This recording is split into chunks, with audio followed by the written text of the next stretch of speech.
We are deep into the fall season right now, almost transitioning over into winter here in Sweden. And there's something just so magical about this time of year. And what better way to celebrate with some good books? Today I'm sharing with you 3 of my favorite fall books that are perfect for snuggling up with your kids. Or if you're like me, maybe just yourself too. Whether you're looking for something a bit spooky or something just really cozy, I got you. Let's jump in.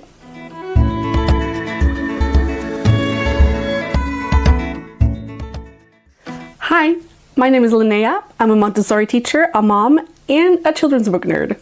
And welcome to my channel, the Bookworm Club. So the first book I want to recommend to you is Duck and Goose Find a Pumpkin by Tad Hills. A few weeks ago I was picking up some books from the library and I found this book. And in the story you get to follow along Goose and Duck along their mission of finding a pumpkin. They go look for pumpkin in all kinds of places, but they can't find one. Finally, they find a pumpkin with the help of their friend Thistle. And the age range for this book is 1 to 4 years old. And I think it's quite good for that age range. It's quite a short book with short sentences with a straightforward story, but I think that works really well for this kind of age group, especially if your kids or students maybe can't keep their focus for very long, which is very normal. This book is a great pick. It has beautiful hand-painted illustrations that are quite simple but still very expressive. And as you can see, it's quite big for a board book. I think this size is great for if you're reading aloud to a big group of kids, because it's easy for everyone to see the pictures and the text. There's a theme of friendship and being helpful in this book, which is obviously very good. I really like that this book is quite simple and not cluttered. The colors are really beautiful and it gives you that warm and cozy feeling of fall. All in all, I think this is a very cute and adorable book and a perfect pick for a fall library for your kids or students. I read this to my daughter before we went pumpkin picking and that was great. If you want to get your hands on this book, I got a link down below. So the next book I want to recommend to you is Windy Days, written by Deborah Keeble and illustrated by Miki Sato. It's got very poetic writing and vibrant illustrations. The book is capturing how the wind can affect the world around us, from blowing through trees and lifting kites up in the sky. The story follows children as they play and observe the wind's effect on nature around them. And the recommended age group for this book is 1 to 3 years old, but I really think kids older than that will enjoy this book because of the creative writing and the really engaging illustrations.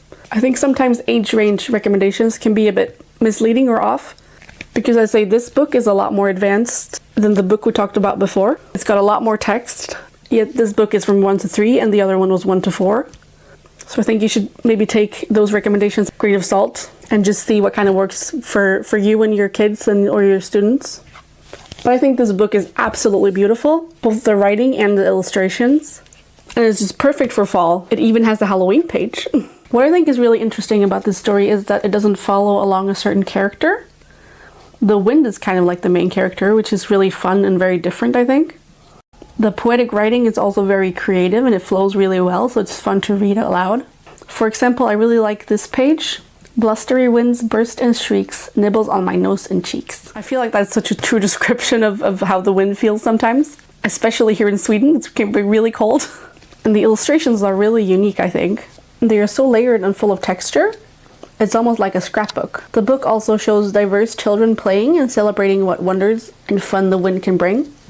This book is also great for talking and learning about the weather. And on the last page of this book, it actually has some experiments you can try with your kids or students. And there are also more books in this series by the same author and illustrator about different weathers and seasons. I'll definitely check those out and might talk about those in the coming videos. If you want to check out this book, there's a link in the description. If you want weekly book recommendations for your kids or students and educational content all about kids literature, make sure to subscribe to my channel. The third book I want to recommend to you is Ferdie and the Falling Leaves by Julia Rawlinson, and it's illustrated by Tiffany Beakey. This book is about a fox called Ferdie and his favorite tree. Ferdie gets worried about the tree when its leaves start turning brown and he thinks that the tree is sick. His mom tries to reassure him by saying that it's just fall, but Ferdie is still worried. Ferdie takes care of the tree and tries to put the leaves back onto the branches and catch them when the wind is blowing them away. Ferdie is trying so hard to take care of the tree, but the leaves disappear more and more for every page. He meets some friends along the way, a squirrel and a hedgehog, and in the end, Ferdie learns a beautiful lesson. I think this is such a beautiful and touching book about the changing seasons, but also just change in general. It's very beautifully written. I feel like this book really holds So much meaning and food for thought, both for adults and children. I'd say the theme of this book, or that although change can be really difficult, it can also be really beautiful, and that letting go sometimes is the best thing. Also, the way that Ferdie takes care of the tree is so heartwarming. I think the illustrations are really, really beautiful too, with soft autumn colors in a simple yet expressive style. Also, the last page of the book is so beautiful, and it will for sure capture the attention of little readers. This book is truly a work of art. I recommend everyone to read it, both kids and adults. The age range for this book is 2 to 5 years old, but again, I think older kids would enjoy it too. Or even adults like me. I will be sure to check out more books by this author in coming videos because I really like this one. If you want to get a copy of this book, there's a link down below. I would love to know down in the comments, have you read any of these books? Are there any other books you like to read with your kids or students this time of year? I'd love to know.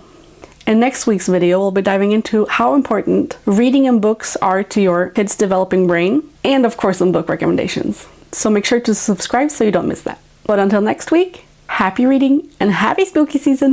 Bye!